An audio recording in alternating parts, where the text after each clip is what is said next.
오늘 특별히 너희가 섬길 자를 오늘 택하라라고 하는 주제로 성도님들과 교제를 나누기 원합니다.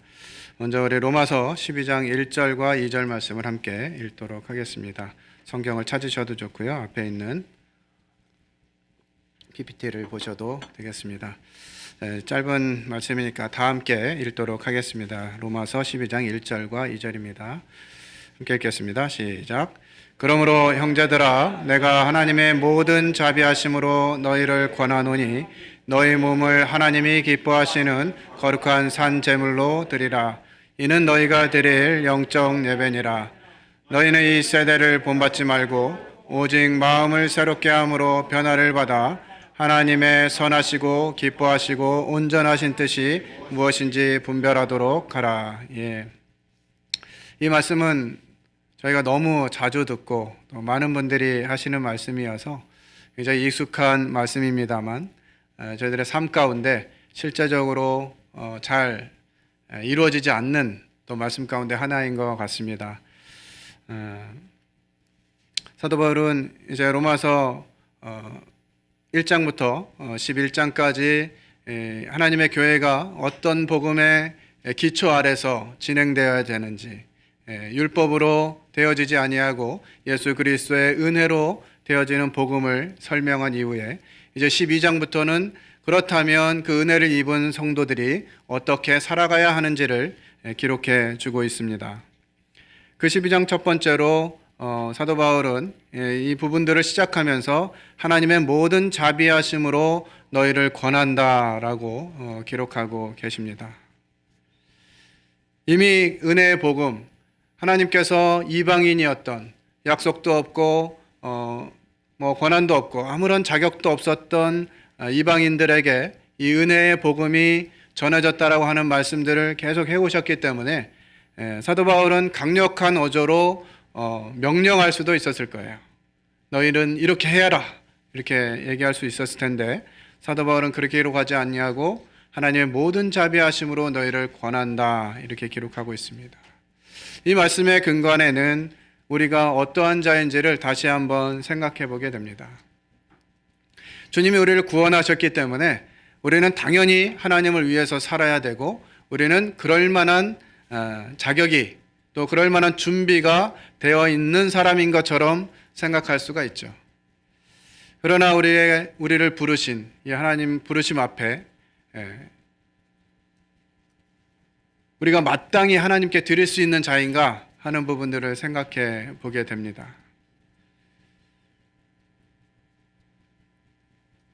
마태복음에서 베드로가 주님을 만난 그런 장면을 기록하고 있는데요. 바닷가에서 고기를 밤이 맞도록 고기를 잡았지만 소득이 없었어요. 그러나 마지막에 이제 주님께서 깊은 데로 가서 그물을 던져라 라고 말씀하실 때 베드로가 주의 말씀에 의지하여 그물을 던지겠나이다 이렇게 하고 순종했을 때 정말 고기가 너무 많이 잡혀가지고 이것을 혼자서 해결할 수 없기에 옆에 있는 친구들을 불러서 2배에 가득하도록 고기를 잡는 이와 같은 일들을 경험하게 됩니다. 그때 베드로가 주님께 어떤 말씀을 고백했죠? 야, 주님 덕분에 정말 잘 먹고 잘 살겠습니다, 이런 고백을 했나요? 그 순간에 베드로는 주여, 나는 죄인이로소이다, 나를 떠나소서라고 고백합니다. 우리가 하나님의 자비하심을 입은 자들이지만 그 하나님 앞에서 우리가 어떤 자인가를 알게 되면 우리는 베드로와 똑같은 고백을 할 수밖에 없게 되겠죠. 나를 떠나소서, 나는 죄인으로소이다. 이렇게 고백하는 것이 당연한, 마땅한 모습일 것이에요. 그래서 사도 바울은 이제 우리들의 삶을 어떻게 살아갈 것인가를 이야기하면서 저희들에게 명령하는 것이 아니라 하나님의 모든 자비하심, 이제 우리 삶을 하나님께 드리는 것조차도 우리의 어떠함이 아니라 하나님의 은혜, 하나님의 베푸신 사랑, 그 자비하심이 아니면 우리의 삶을 하나님께 드릴 수가 없는 자들인 것들을 이 말씀을 통해서 알려주고 있습니다. 그러면서 이제 고린도전서 6장 16절 17절에서 우리 몸이 하나님의 전인 것과 값으로 산 것이 되었으니 그런즉 너희 몸으로 하나님께 영광을 돌리라고 기록해 주고 있습니다. 이 권하는 내용이 그럼 어떤 내용이냐? 이어지는 말씀은 너희 몸을 하나님이 기뻐하시는 거룩한 산제물로 드리라. 이는 너희가 드릴 영적 예배니라 라고 기록해 주고 있습니다. 하나님이 기뻐하시는 이 말은 조금 다르게 표현하면 하나님이 받으실 만한 으로 표현할 수가 있습니다. 우리 나름대로 무엇인가 준비하고 계획해서 하나님께 드리는 것인데 이것이 하나님께서 받으실 만한 것인가 라고 하는 부분들을 생각해 봐야 하는 것입니다. 그리고 하나님이 받으시는 것은 거룩한 산제물이라고 기록해 주고 있어요. 이 거룩하다라고 하는 단어는 무엇입니까? 이 거룩이란 단어는 아무데나 사용하는 것이 아니에요. 이것은 하나님의 수준에 이르는 하나님의 성품과 하나님의 인격과 이 하나님과 견주어 비교해서 별 부족함이 없을 때 이 거룩이라고 하는 거의 하나님께만 사용하던 단어였어요. 그런데 이 단어를 이제 우리에게 붙여 주신 것입니다. 하나님의 거룩하심이 우리에게도 해당 사항이 되었다라고 하는 것이죠. 이것은 얼마나 놀라운 말씀이신지. 저희 삶들을 돌아보게 될 때 저에게 거룩하다라고 하는 것이 합당한 표현인가 하는 것들을 생각해 보게 되죠. 저희 스스로를 보면, 저희 자신을 들여다보면 이 거룩이라고 하는 단어가 전혀 어울리지 않지만 하나님의 자비하심이 우리에게 베풀어질 때 우리의 삶 또한 하나님이 받으실 만한 거룩한 삶이 될 수 있다고 하는 것입니다. 그러면서 제사를 드릴 때, 제물을 드릴 때 그냥 제물이 아니라 산 제물로 드리라고 말씀하고 있습니다. 구약시대 이 예수 그리스도의 은혜가 오기 전에는 사람들은 어떤 제물을 드렸죠? 산 제물을 드렸습니까? 죽은 제물을 드렸습니까? 산 제물을 가지고 와서 죽여가지고 이 죽은 제물을 제단에 드리는 것이거든요. 구약시대에는 그랬어요. 은혜가 오기 전에, 예수 그리스도 그분의 은혜를 입기 전에는 다 죽은 제물을 드렸습니다. 그러나 이제 우리는 예수 그리스도 안에서 죽었을 뿐만 아니라 다시 살아난 자들이 된 것이죠. 그래서 성경은 이제 우리에게 죽은 제물이 아니라 산 제물로 드리라고 말씀하고 계신 것이에요. 예전에 죽었던 예전의 것들로 하나님께 드릴 수가 없는 것이죠. 하나님이 받으실 만한 거룩한 이런 살아있는 제물로 드리라고 말씀하고 있는 것입니다. 또 이 산제물로 드린다라고 하는 것은 어떻게 생각해 보면 죽은 제물을 드리는 것보다 쉽습니까? 어렵습니까? 죽은 제물을 불 위에다 올려놓는 건 참 쉬운 일이에요. 그러나 살아있는 제물을 불 위에다 그냥 올리면 어떻게 돼요? 이 제물이 뜨거움을 느끼면서 막 도망가려고 하겠죠. 그런 면에서 우리가 우리의 삶을 산 제물로 드리는 이 역할은 만만하지는 않아요. 그만큼 의지가 필요하고 하나님께 드려졌다라고 하는 분명한 확신이 필요하다고 하는 것입니다. 특히나 우리가 살아가는 이 시대를 보게 될 때 우리의 삶을 하나님께 이 산제물로 드리는 것 자체가 참 쉽지 않은 것이죠. 어제와 오늘 아침에 이 대구 지역에 있는 모임들 중에 주일 예배를 파한다라고 하는 소식을 들었습니다. 참 이 코로나 바이러스 이것이 심각해져서 특히나 대구 지역은 지금 굉장히 심각한 상황이라 공식적인 집회, 사람들이 많이 모이는 집회를 하지 말라라고 하는 권고가 내려왔고 그에 의해서 이제 모임들도 그와 같은 결정을 내리신 것 같아요. 참 이런 시대에 우리가 마스크라도 쓰고 함께 모여서 예배를 드려야 되지 않겠느냐라고 하는 것조차도 이렇게 녹록지 않은 결정인 것 같습니다. 어떤 사회 분위기 이런 것들 따라자면 우리가 이렇게 모여도 괜찮은 건가 이런 생각이 드는 것이죠.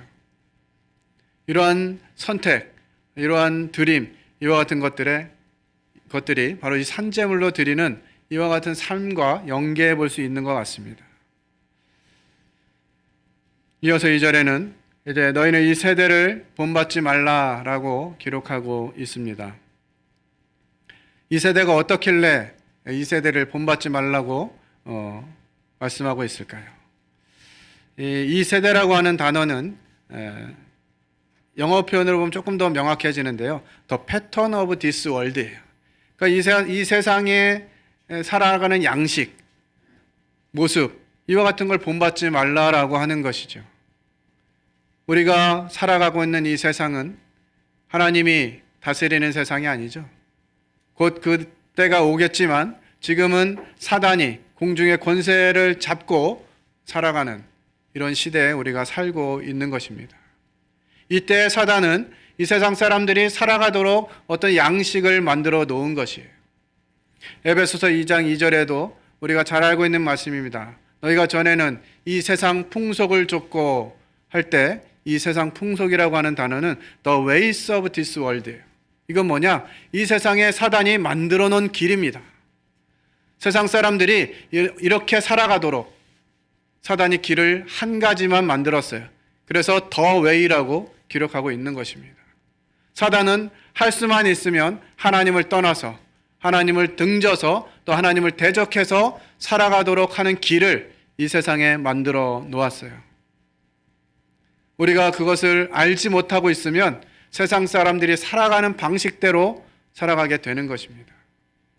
그것은 성경이 가르치는 바가 아니에요. 성경은 이 세대를 본받지 말라라고 가르치는 것이죠. 오늘날 우리가 살아가는 여러 모습들 속에서 내가 왜 이와 같은 삶을 선택하고 살아가고 있는지를 살펴보아야만 한다는 것이에요. 여기도 이번에 대학 지나간 청년들이 좀 있죠? 손 들어 보실까요? 올해 대학교 입학하는. 없어요? 작년에 입학하신 분. 이제 2학년 올라가시는 청년. 너 없어요? 어허. 안타깝네요. 자꾸 올라가야 되는데. 많은 제가 이제 세미나나 집회나 이런 데 가서 이 청년들과 만나고 특히나 대학을 진학하는 그 청년들에게 왜 대학을 가느냐 이렇게 물어보면 대부분의 대답이 그냥 묵묵부답이에요. 그중에 좀 용감하고 좀 의지가 있는 청년들이 비전을 위해서요 이렇게 얘기합니다. 비전 때문에 자기 비전을 가지고 대학을 가는 것, 이거 참 바람직한 일이죠.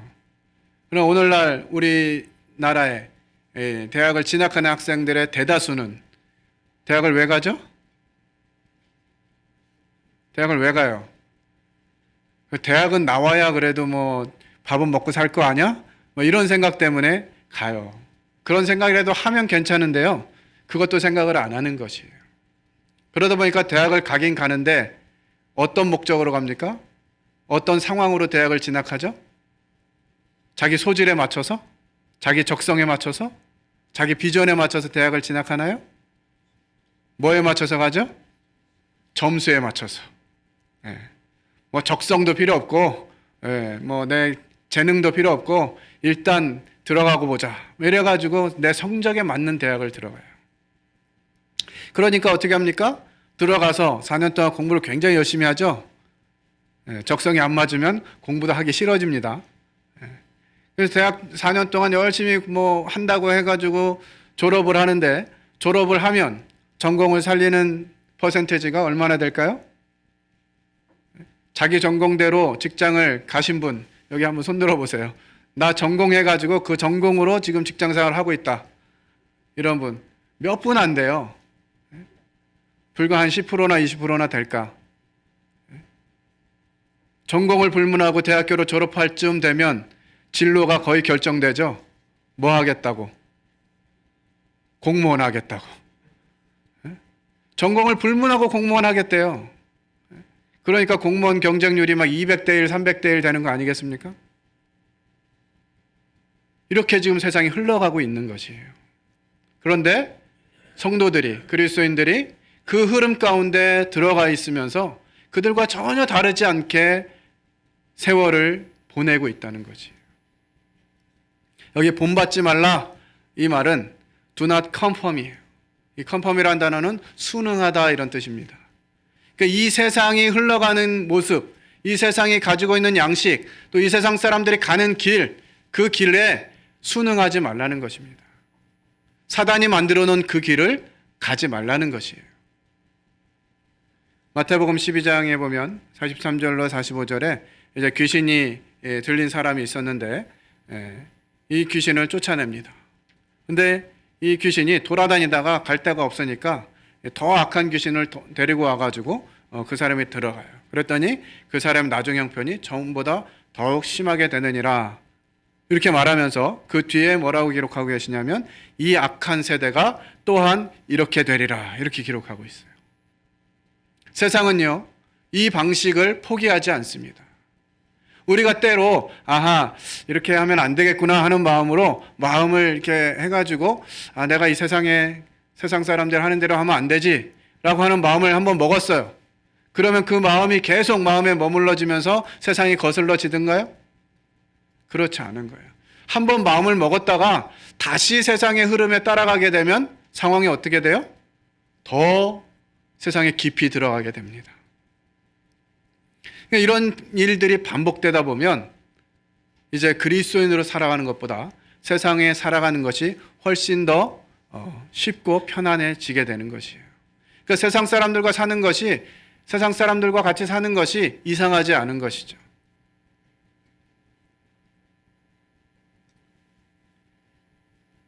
우리의 삶의 목표가 어디에 있어야 하는지를 깊이 생각해 보게 됩니다. 세상 사람들은 무엇을 위해서 삽니까? 먹기 위해 삽니까? 살기 위해 먹습니까? 둘 다 하는 것 같아요. 먹기 위해도 살고 살기 위해서 먹기도 하고. 우리는 왜 살아가는지, 여러분들은 왜 살아갑니까? 지금 내가 왜 이런 학교에 다니고 있고 이런 직장에 다니고 있고 이런 사회에 속해서 이렇게 하고 있느냐는 것이죠. 여러분들이 왜 수원 중부교회라고 하는 이 지역교회에 속해서 신앙생활을 하고 계십니까? 우리가 이 부분들을 깊이 생각하지 않으면 이 세상의 흐름에 딸려갈 수밖에 없어요. 이 세상의 흐름이 점점 급속도로 흘러가고 있습니다. 세월이 이렇게 빨리 지나가게 되는지. 그래서 우리는 이제 이 말씀을 주목하고 기억해야 해요. 이 세대를 본받지 말라. 이 세상의 흐름을 순응하지 말라는 것이에요. 어떻게 이렇게 할 수 있을까요? 그 뒤에 말씀이 가르쳐주고 있습니다. 오직 마음을 새롭게 함으로 변화를 받으라고 기록해주고 있습니다. 여기서 이 마음은 우리가 생각하고 있는 허트, 심장, 여기에 있는 생각하고 그런 개념이 아니라 이 마인드라고 하는 단어인데요. 이것은 가치관을 이야기합니다. 그래서 삶의 목적이 어디 있는지를 알아야 된다는 거예요. 마음을 새롭게 하려면. 그 마음을 새롭게 하는 방식에 대해서 창세기 4장 1절로 2절의 내용을 좀 참고하면 좋을 것 같아요. 그 밑에 말씀 같이 한번 읽어볼까요? 시작. 아담이 그의 아내 하와와 동침하매 하와가 임신하여 가인을 낳고 이르되 그가 또 가인의 아우 아벨을 낳았는데 아벨은 양치는 자였고 가인은 농사하는 자였더라. 예. 창세기 3장까지 참 스펙타클한 사건이 기록되어 있고 정말 놀라운 변화를 우리가 확인하게 되는데요. 이제 4장부터 이 죄를 범한 인생이 어떻게 살아가게 되는지에 대한 내용들을 기록해 주고 있습니다. 그 처음에 이제 아담이 하와 동침함에 아들을 낳게 되는데요. 가인과 아벨을 낳게 됩니다. 그런데 특별히 여기 이 가인과 아벨에 대한 설명을 해주고 있는데요. 아벨은 양치는 자였고 가인은 농사하는 자였다. 이렇게 기록하고 있습니다. 왜 이런 내용을 기록하고 있을까요? 이때 당시에 이제 인류의 직업군은 농부와 목자 이 두 가지였다. 이런 것들을 소개시켜 주려고 직업군을 알려주시려고 이거 기록하고 있을까요?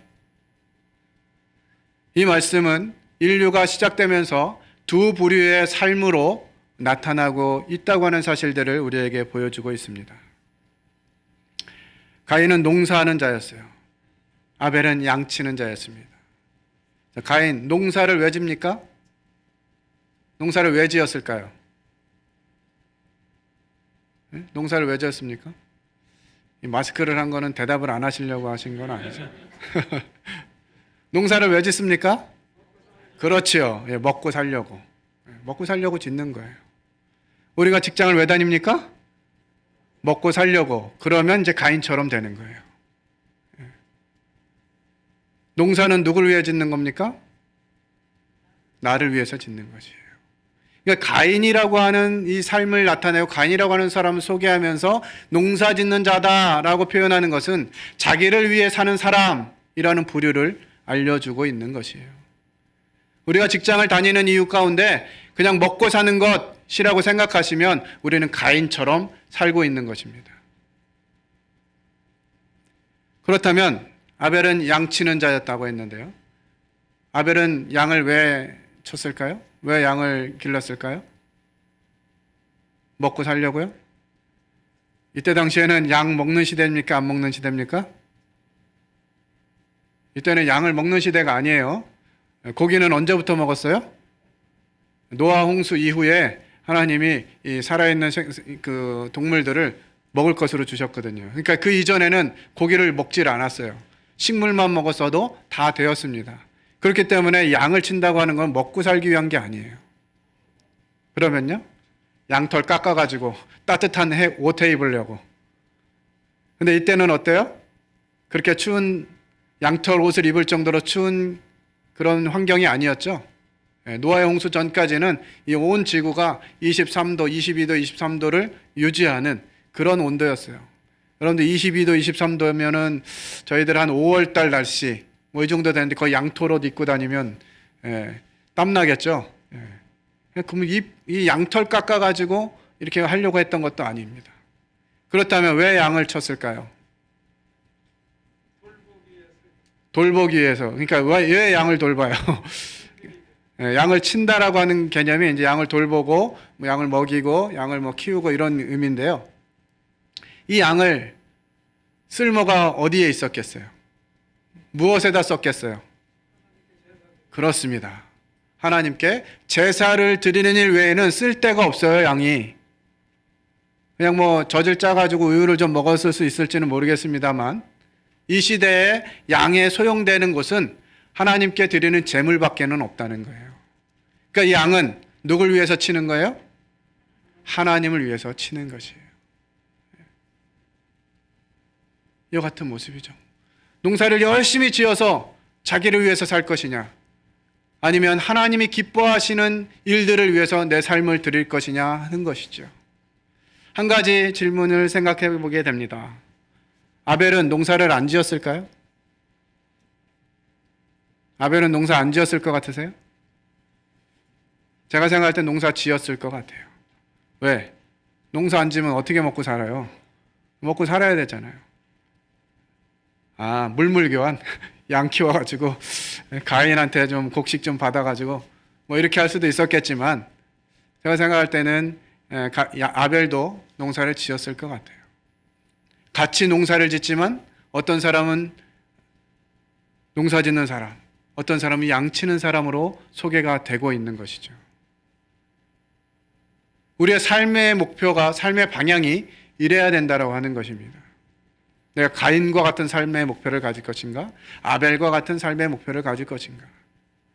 그래서 가인과 아벨이 똑같이 제물을 드리고 제사를 드렸는데 왜 하나님이 아벨과 그의 제사는 받으시고 가인과 그의 제물은 받지 않으셨느냐라고 하는 질문들을 하면 다 이 피로 드린, 아벨은 피로 제사를 드렸고 가인은 곡식으로 드렸기 때문에 그렇다.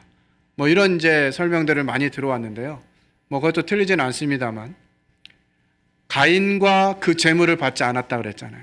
아벨과 그의 제물은 받으셨다 그랬잖아요. 그러니까 삶의 목표가, 삶의 가치관이 달랐다는 것입니다.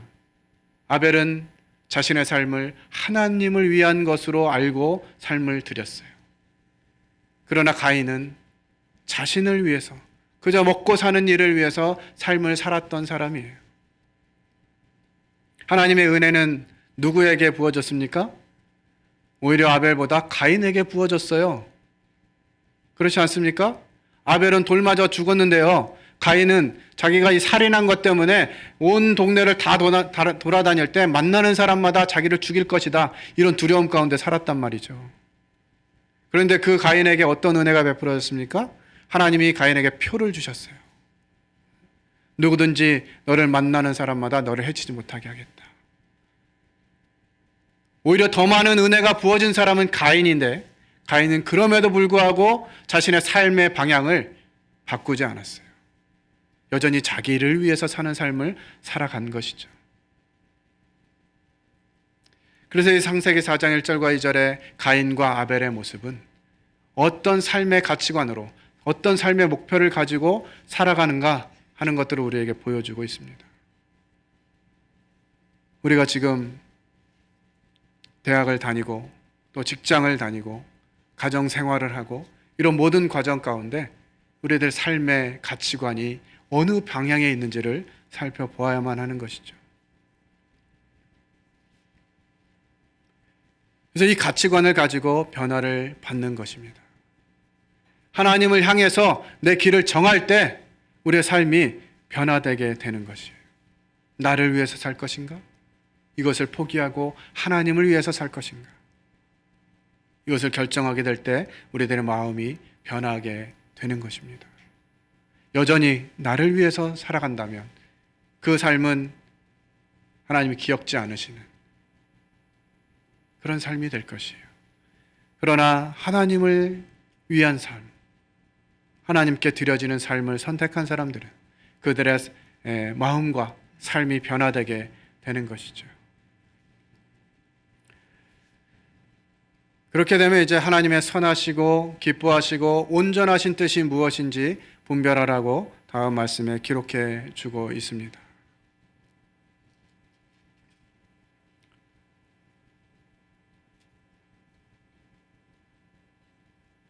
이 말씀은 하나님의 선하고 기뻐하시고 완전한 뜻, 이것을 시험하고 확증하라는 것이에요.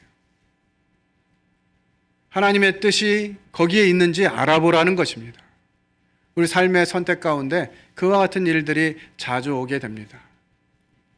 특별히 우리에게 물질적인 은혜들이 베풀어졌을 때, 생각지 않은 물질이 우리에게 주어졌을 때 우리는 그 물질을 어디에 사용하느냐 하는 부분들을 보면 우리의 삶의 가치관이 하나님께 있는지 나에게 있는지 보게 됩니다.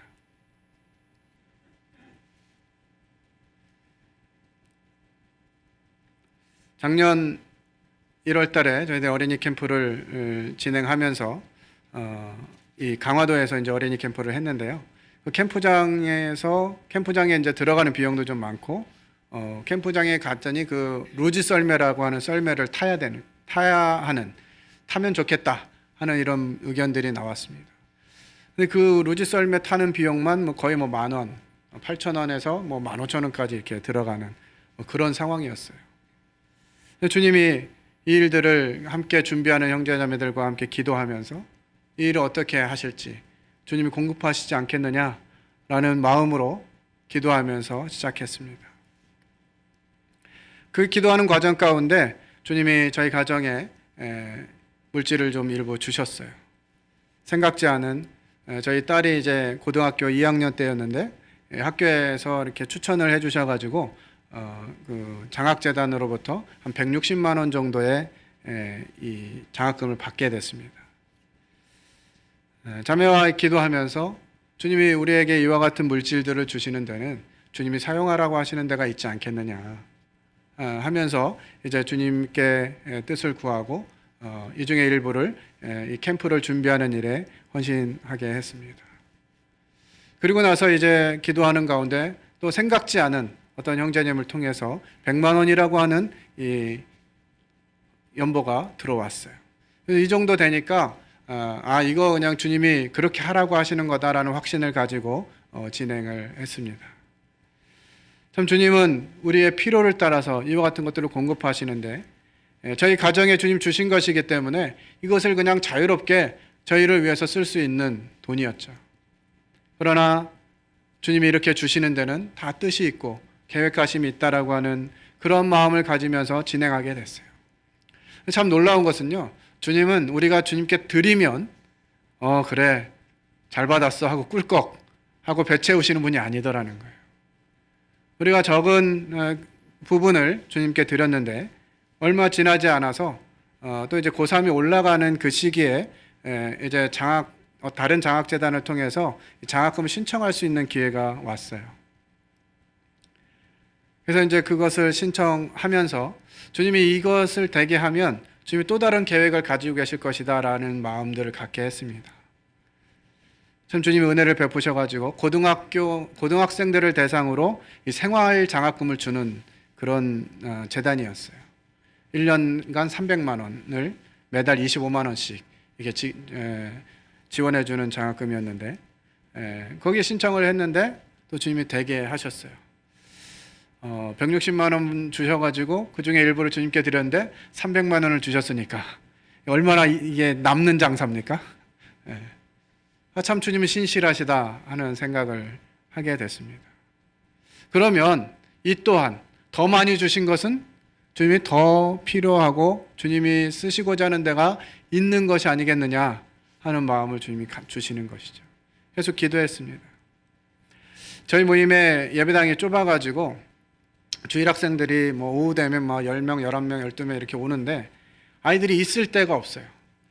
그래서 조그만 골방 같은데 거기에 한 골방에 막 그냥 애들 다 바글바글 모여가지고 거기서 막 이렇게 놀고 그런 모습들을 보면서 참 안타깝고 주일학교를 앞에서 하는데도요 성도들이 뒤에 다 있으면서 그냥 교제하고 뭐 이렇게 떠들고 하니까 주일학교 진행하는 게 참 쉽지가 않고 뭐 이런 상황이었습니다. 근데 저희 예배당 그 밑에 그 홀이 한 22평 정도 되는 홀이 하나 그냥 비어 있었어요. 이 일을 두고서 계속 기도하면서 저기 우리가 좀 썼으면 좋겠다 이런 마음이 들었는데 뭐 거기 보증금도 1,000만 원 있어야 되고 월세가 한 30만 원씩 이렇게 들어가야 되는 그런 이제 환경이었기 때문에 주님이 이 부분들을 채워주시지 않으면 시작할 수 없잖아요. 교회 얘기했는데 교회 재정이 뭐 뻔하니까 추가로 이렇게 쓰기가 쉽지 않은 그런 상황이었습니다. 그런 시기에 이제 저희 아들이 직장을 다니다가 뭐 사업을 좀 해보겠다고 직장을 그만두고 이제 나왔어요. 퇴직금 뭐 조금 받은 거랑 한 16개월 동안 직장 생활하면서 모아둔 돈 1,000만 원이 있었습니다. 근데 저희 아들이 이 1,000만 원으로 거기를 얻겠다는 거예요. 자기 사업하기 사무실로. 근데 뭐 말이 사무실이지 그냥 아이들을 위해서 얻고 싶은 거예요. 욕심적으로는 말리고 싶었죠. 야, 1,000만 원 모으려면 얼마나 힘든 일인데, 거기다가 쏟아부으면 너 어떻게 하려고 그러냐. 이런 마음 때문에 말리고 싶었는데, 이 아이는 뭐 다음에 30만 원씩 월세 내는 건 뭐 염두에도 없어요. 그냥 일단 1,000만 원 넣고 해보면 자기가 사업을 해가지고 월세도 감당하고 뭐 다 하겠대요. 그래서 그러냐 기도해보자. 그때가 이제 막 비어 있었고 연락을 한번 했었는데 뭐 다른 데서 계약하려고 하고 있다 막 이런 이제 상황이어서 주님 뜻이면 그 계약이 안 되게 하실 것이고 주님 뜻이 아니면 그 사람 계약할 것이다 이런 마음 때문에 기도하고 있으면서 이제 그 시기가 됐을 때 알아봤습니다. 주님이 그 300만 원을 주시기로 하셨고 저희는 이제 그것을 30만 원씩 뭐 10개월 정도는 월세로 낼 수 있겠다 이런 생각을 한 거예요. 그래가지고 이제 다시 연락을 했는데 아직 안 나갔다고. 저희 아들이 이제 그거를 임대를 한 거예요. 그 일에 이제 주님이 그 일들을 쓰게 하셨습니다. 주님이 하시는 일들은 너무나 명확했어요. 그래서 그 공간을 마련하고 준비하고 아내를 좀 인테리어를 하고 이렇게 하면서 주님이 이 공간을 분명히 일하실 거다라는 생각을 하게 하셨고 그 이후에 아이들이 그곳에서 넓은 공간에서 즐겁게 생활하고 마음껏 뛰어놀고 이럴 수 있는 공간을 주님 주셨어요. 그러면서 아이들도 1명, 2명씩 더해지기 시작했습니다. 이것을 통해서 하나님의 뜻이 어디에 있는지를 자꾸 시험해 보는 거예요. 한 번, 2번 경험하고 나니까요. 이렇게 하나님을 위해서 드리는 것이 어렵지 않은 것이죠. 저희 예배당이 오래돼 가지고 간판을 이제 저희가 군포교회에서 군포 번영로교회로 이 예배당 명칭을 바꿨는데 밖에 있는 그 간판을 못 바꾸고 있었어요. 그래서 군포 번영로교회로 서류까지 다 해서 시청에 등록까지 했는데 간판은 그냥 군포교회인 거예요. 그러니까 시청에서 직원이 나와가지고 보고서는 왜 실제 명하고 다른 간판이냐, 저거 빨리 조치해라, 뭐 이런 얘기를 할 정도로. 근데 그것도 간판하고 뭐 이렇게 하려고 그러면 또 몇백만 원이 드니까 쉽지 않은 상황이었어요. 그런 와중에 이것이 제 아내 마음 가운데 큰 부담으로 다가왔습니다. 이거 어떻게 하지? 어떻게 하면 이거 할 수 있을까 생각하면서, 제 아내는 희한한 사람이에요. 하여튼 자기를 위해선 지독히도 돈을 안 써요. 가족을 위해서도 별로 안 써요. 남편을 위해서도 별로 안 써요. 늘 아쉬움이지만 그걸 안 쓰면서 녹록지 않은 생활비를 가지고 아껴서 계속 저축을 합니다. 그 저축을 하면서 이제 그 어느 정도 이렇게 모이게 되면 이제 주님이 필요한 데가 어디 있나 하는 마음을 가지면서 그것을 생각하는 것이에요.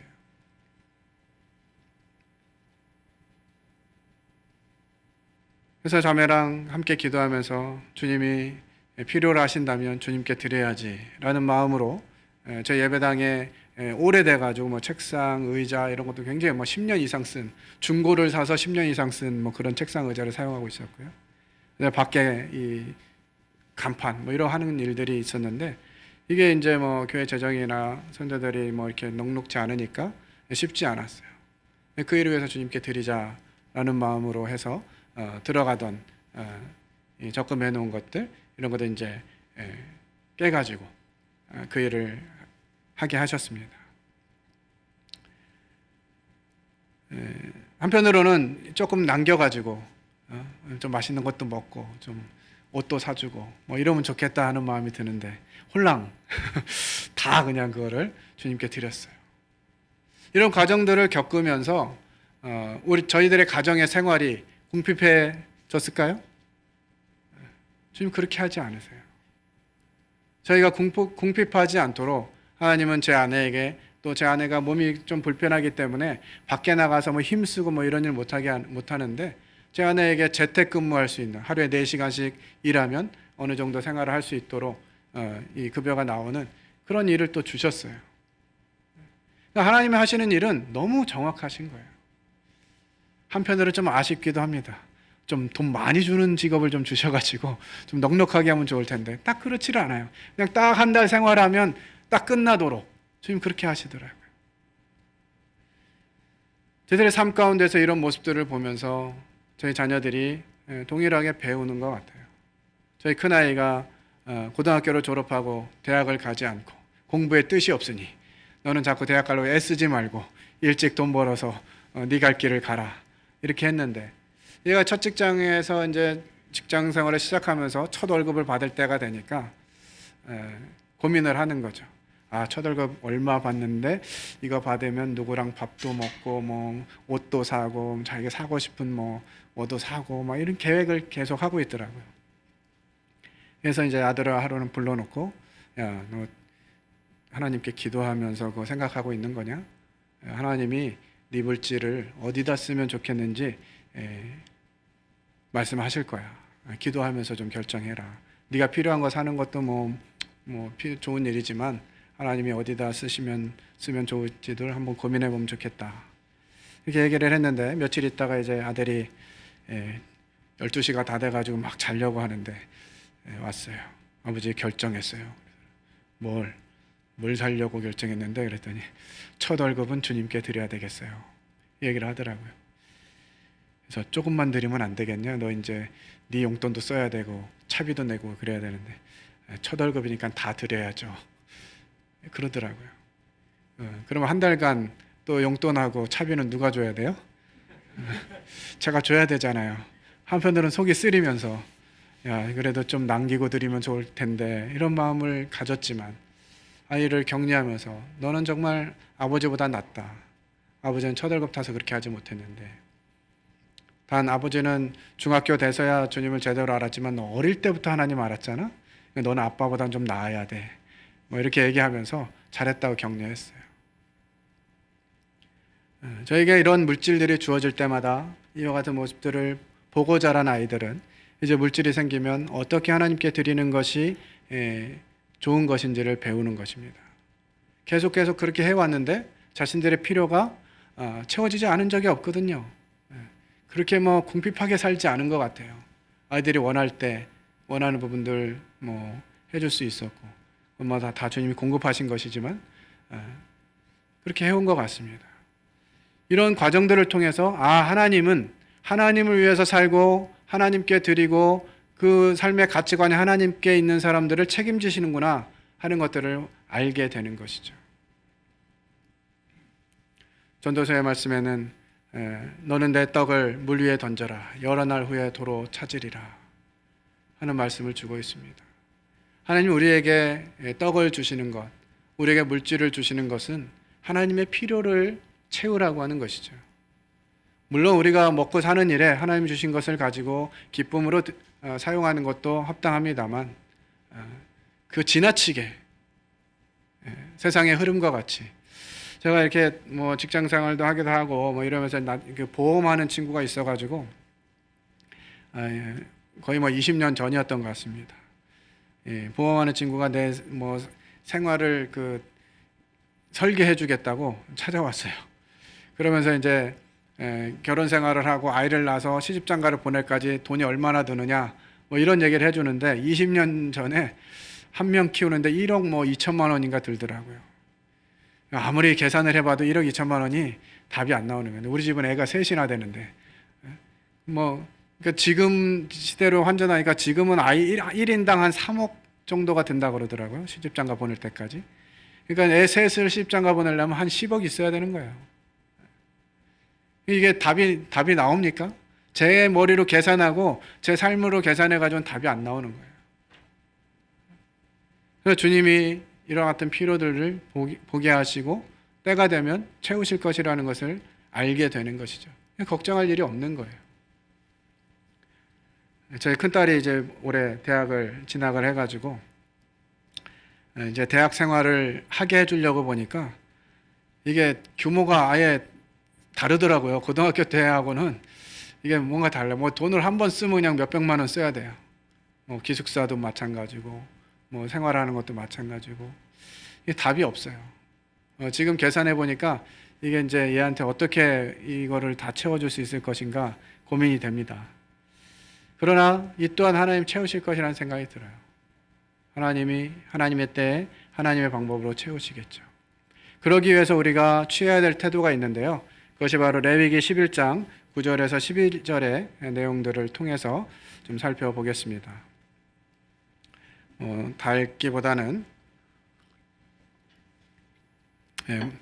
물에 있는 모든 것 중에서 너희가 먹을 만한 것은 이것이니 강과 바다와 다른 물에 있는 모든 것 중에서 지느러미와 비늘 있는 것은 너희가 먹되 지느러미와 비늘 없는 모든 것은 너희에게 가증한 것이라. 수중생물에 지느러미와 비늘 없는 것은 너희가 혐오할 것이니라. 이렇게 기록해 주고 있습니다. 레위기 11장 1절부터 8절까지에는 우리가 잘 아는 대로 이 짐승 중에서 먹을 것, 쪽이 갈라져 있고 되새김질하는 이런 짐승들을 먹어라 하는 내용이 기록되어 있고요. 그 다음에 이제 9절부터 12절에는 수중생물 중에서 먹을 것에 대해서 기록해 주고 있습니다. 그 내용 중에 이제 두 가지 조건을 지느러미 있는 것과 비늘이 있는 것, 그러니까 지느러미와 비늘이 있는 물고기는 먹고 그렇지 않은 물고기는 먹지 말라 이렇게 이제 말씀해 주고 있는데요. 이 지느러미는 방향성을 생각하게 됩니다. 우리가 잘 알고 있는 물고기들, 뭐 지느러미 있는 물고기들이 많습니다. 이런 물고기들을 이렇게 살펴보면 지느러미 있는 물고기는 어느 방향으로 갑니까? 살펴보셨나요? 지느러미 있는 물고기가 뒤로 헤엄치는 거 보신 적 있으세요? 지느러미 있는 물고기는 뒤로 가는 경우가 없습니다. 무조건 앞으로 가는 거예요. 이것은 우리가 하나님의 말씀 앞에서 어떤 태도를 취해야 되느냐 하는 부분들을 생각하게 합니다. 하나님의 말씀에 항상 예만 있는 것이에요. 우리는 하나님 말씀을 들으면서 글쎄요 라고 하는 권한이 우리에게 없습니다. 왜? 우리는 우리의 것이 아니니까. 하나님의 것이 되었기 때문에 하나님이 가라 하시면 가고 서라 하시면 서는 것이에요. 해라 하면 하고 하지 말라 하시면 하지 않는 것이죠.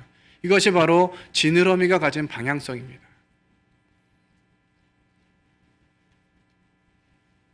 지느러미가 없는 고기들은 어떻습니까? 네. 문어라든지 이런 생물들 어때요? 어디로 갑니까? 어느 방향으로 가죠? 얘네들은? 지 가고 싶은 대로 가죠. 하나님의 자녀들은, 그리스도인들은 이런 고기들처럼 가면 안 돼요. 자기 마음대로 가고 싶으면 가고, 그래서는 안 되는 것이죠. 두 번째 특징으로 비늘입니다. 비늘 있는 물고기 어떤 거죠? 예, 제일 작은 물고기 중에서 비늘이 있는 물고기 제일 작은 물고기 송사리. 송사리조차도 비늘이 있고 지느러미가 있어요. 근데 이 비늘은 어떤 것들을 좀 생각나게 할까요? 이것은 삶의 방식을 좀 생각해 볼 수 있는 것 같습니다. 이 비늘 있는 물고기들은 물의 어느 위치에 주로 주거하죠? 물속 깊은 곳에 삽니까? 물가에 삽니까? 물가에 살죠. 왜 물가에 살까요? 물가에 살 때 비늘이 효과가 있는 것이에요. 우리가 이제 뭐 냇가나 바다나 이렇게 보면 가끔 이렇게 보면 반짝반짝 빛나는 이런 모습들 보게 되는데요. 이 해가 물에 비쳐서 빛나는 것이 아니라 이 비늘 있는 물고기들이 지나다니면서 그 빛을 비추는 거지. 그러니까 이 비늘이 있는 이 물고기가 물가에 살아야 되는 이유는 빛을 비추기 위함입니다. 이것은 그리스도인들이 바로 이와 같이 그리스도와 가까이 살아야 된다고 하는 것이에요. 하나님의 교회와 가까이 살고 하나님의 성도들과 가까이 사는 것, 이와 같은 삶의 방식을 이야기해 주는 것이에요. 이 비늘이 없는 물고기들은 어떻게 삽니까? 이 낙지처럼, 메기, 미꾸라지 이런 동물들은 어떻게 살아요? 뻘 속에 살잖아요. 뻘 속에, 진흙 속에. 근데 이 비늘이 있는 물고기들이 진흙 속에 들어가면 살 수 있을까요? 없을까요? 네, 못 사는 것이에요. 그래서 생명이 있는 그리스도인들이 세상 사람들이 살고 있는 세상의 패턴대로, 세상에 가고 있는 그 길대로 가면 제대로 살 수가 없는 것입니다. 그래서 그리스도인들은 이 비늘 있고 지느러미 있는 물고기들처럼 하나님께 빛을 받아서, 우리가 빛의 자녀라고 말씀하시는 것은 우리 스스로 빛을 낼 수 있다는 것이 아니라 하나님께로부터 빛을 받아서 비추일 수 있는 그런 사람들이기 때문에 말씀하신 것이죠. 그런데 그리스도인들이 이 낙지처럼,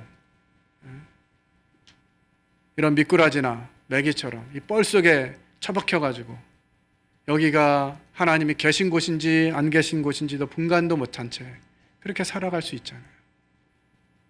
제대로 된 삶이 될 수가 없는 것이죠. 하나님은 우리가 하나님께 합당히 살아가는 삶을 위해서 하나님의 말씀을 우리에게 이렇게 허락해 주고 계시는 것입니다.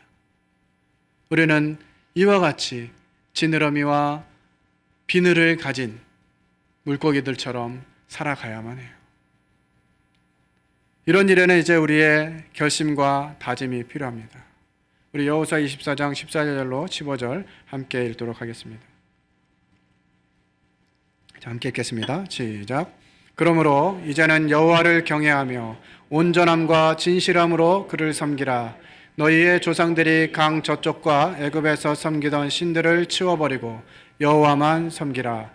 만일 여호와를 섬기는 것이 너희에게 좋지 않게 보이거든 너희 조상들이 강 저쪽에서 섬기던 신들이든지 또는 너희가 거주하는 땅 있는 아모리 족속의 신들이든지 너희가 섬길 자를 오늘 택하라.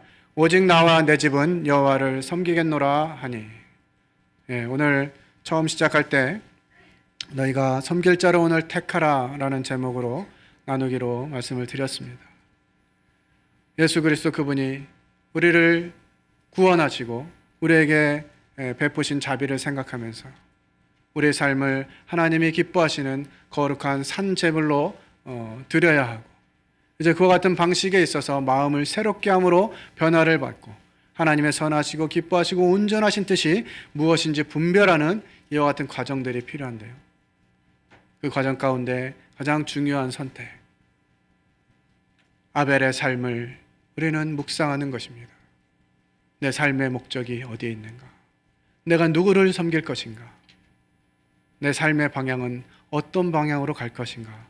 생각하면서 여호수아가 물은 대로, 그러므로 이제는 여호와를 경외하며 온전함과 진실함으로 그를 섬기라.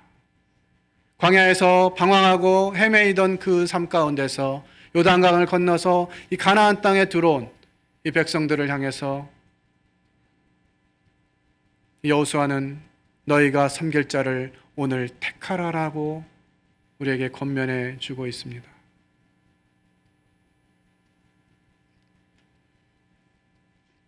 사랑하는 귀한 성도님들께서 오늘 이 시간에 내가 과연 누구를 택할 것인가 하는 부분들을 선택할 시기에 와 있습니다. 그런데 하나님이 우리에게 위로의 말씀을 해 주십니다. 마지막으로 고린도전서 15장 58절 말씀 읽고 마치도록 하겠습니다. 함께 읽겠습니다. 시작. 그러므로 내 사랑하는 형제들아, 견실하며 흔들리지 말고 항상 주의 일에 더욱 힘쓰는 자들이 되라. 이는 너희 수고가 주 안에서 헛되지 않은 줄 알미라. 우리는 마땅히 하나님을 위해서 살고 하나님께 모든 것을 드린다 할지라도 그것이 남아돌거나 하나님께 조금 혜택이 되거나 이런 자들이 아니잖아요. 마땅히 우리가 은혜를 입었기 때문에 마땅히 드리는 것이 마땅한데 하나님은 그것을 기억하시겠다는 거예요. 수원중보교회 성도님들이 참 여러모로 수고하고 헌신하고 섬기는 얘기들을 계속해서 듣게 됩니다. 국내의 어려운 일꾼들을 불러다가 격려도 하시고 또 함께 하시면서 위로도 하시고 또 여러 모습들을 통해서 섬기고 헌신하시는 이런 모습들을 자주 듣게 되는데, 주님이 이와 같은 것들을 기억하시면서 너희 수고가 주 안에서 헛되지 않다고 말씀해 주고 계시는 것이에요. 시간이 가면 갈수록 참 이와 같은 일이 어렵게 느껴지는 것이 사실인데요. 이것을 여러분들만이 아니라 여러분들 자녀 세대들까지, 이 젊은 세대들도 이 일에 가치를 두고 이렇게 살아갈 수 있도록 권면하시고 가르치시고, 이 일들이 우리 성인들의 세대에서 끝날 것이 아니라 다음 세대까지 이어지면서 그와 같은 일들이 대를 물려갈 수 있도록 기도하시고 교제하시고 하면 좋을 것 같아요.